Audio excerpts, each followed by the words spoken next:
നിങ്ങളും അങ്ങനെ തന്നെയല്ലേ വിശ്വസിച്ചിരുന്നത്? എന്നിട്ട് ഒരു തവണ പോലും നിങ്ങൾ ആ വിവരം എന്നോട് പറഞ്ഞില്ലല്ലോ.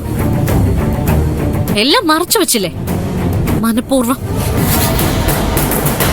അത് തെറ്റല്ലേ? ഇപ്പൊ ശരത്തിന്റെ പേര് ഉയർന്നു വന്നില്ലായിരുന്നെങ്കിൽ നിങ്ങളാണത് ചെയ്തതെന്ന് എന്നോട് ഏറ്റു പറയുമായിരുന്നോ? ഇല്ലല്ലോ. സത്യം ഒരിക്കലും ഞാൻ അറിയില്ലായിരുന്നു. ശരിയല്ലേ? ദേവികെ, സോറി.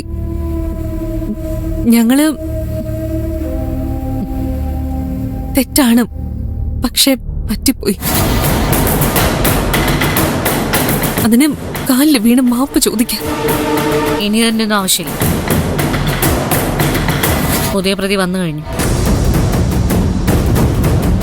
കേസ് നടക്കട്ടെ, എന്നിട്ട് തീരുമാനിക്കാം ആരാ കള്ളം പറയുന്നതെന്ന്. പിന്നെ ഇപ്പോ ഇങ്ങനൊരു സാഹചര്യം വന്നതുകൊണ്ട് എനിക്ക് സംസാരിക്കേണ്ടി വന്നത്. ഞാൻ വന്നത് ഇക്കാര്യം സംസാരിക്കാൻ വേണ്ടിയല്ല, മറ്റൊരു കാര്യം.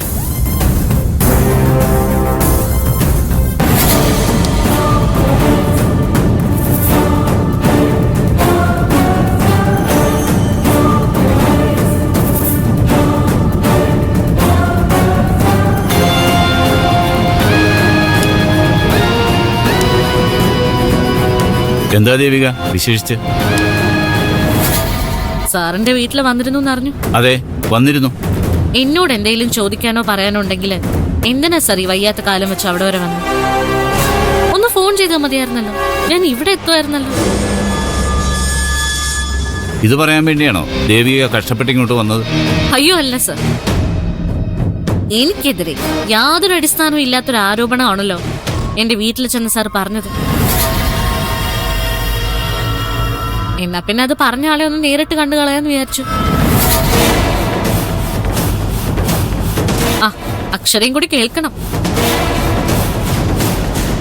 എന്റെ വല്യമ്മയുടെ മോള മാലിനി.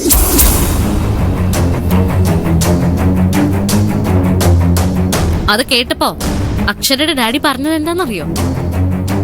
ഞാനാണ് മാലിനിയെ അക്ഷരയുടെ കുടുംബം നശിപ്പിക്കാൻ വേണ്ടി ഇറക്കിയതെന്ന്. എനിക്ക് പിന്നെ അതാണല്ലോ പണി, ഈ കുടുംബം കലക്കലേ.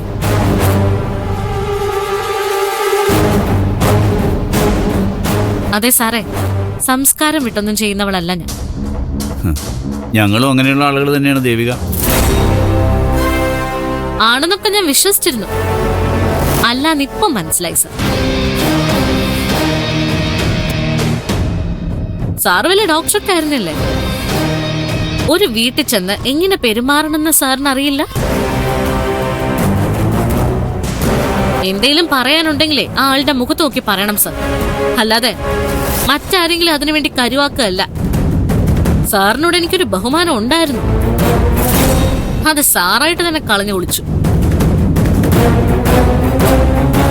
പിന്നെ സാറേ, ഇനി മേലാൽ ഇതുപോലൊരു പരദൂഷണം അബദ്ധത്തിൽ പോലും പറഞ്ഞു പോരുന്നു.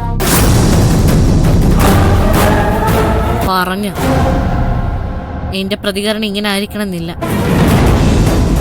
ഇനി ദയവ് ചെയ്ത് ഇങ്ങനൊരു അവസ്ഥ ഉണ്ടാക്കരുത് പ്ലീസ്.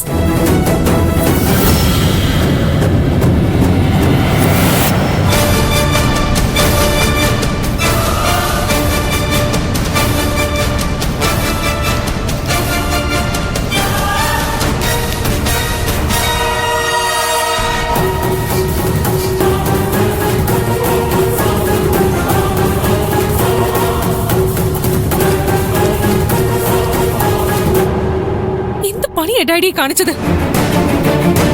ഡാഡി എന്തിനാ ദേവികയുടെ വീട്ടിൽ പോകാൻ പോയത്? പോയി, അതിനിപ്പോ എന്താ? എന്തൊരു നാണക്കേടായി പോയത്. ആ ദേവികയുടെ വായിലിരിക്കുന്ന മുഴുവൻ കേൾക്കേണ്ടി വന്നില്ലേ? ഞാൻ ചെയ്തതിൽ എന്താ തെറ്റ്? ആ മാലിന്യെ പറഞ്ഞു വിട്ടത് ഇവളായിക്കൂടുന്നില്ലല്ലോ. അത്തരം താണവളല്ല ദേവിക. മോശമായി പോയി ഡാഡി. ഡാഡിയിൽ നിന്ന് ഒരിക്കലും ഞാനിത് പ്രതീക്ഷിച്ചില്ല.